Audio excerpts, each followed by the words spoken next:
if we assume that God is able successfully to communicate, so if God wants to say something to you, I think we can assume that he can get that done. So if God is speaking to the individual Hebrew people as well as the assembled nation, one can assume that each one of them heard it slightly differently, because we are all slightly different. Somebody hears, boy, the thing that really came through to me is not a murderer. Oh, well, gee, the thing that really came through to me was Sabbath. So God has communicated directly with each individual there, and I will gently suggest that each of them heard it slightly differently. And that's okay.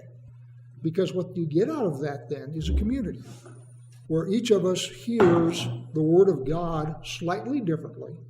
We're all staying out of the negative space. Most of us are not tempted to become murderers and so forth. So we're staying out of the negative space, but we hear God differently. And that's okay. That's a healthy thing, in fact. And one of the things that the body of Christ gets pathological about is somebody hears what he thinks is the Word of God and then tries to fit everybody else into his shoebox. That's not healthy, because there's a whole lot of space that is not within that negative space that God has reserved that's free to play in.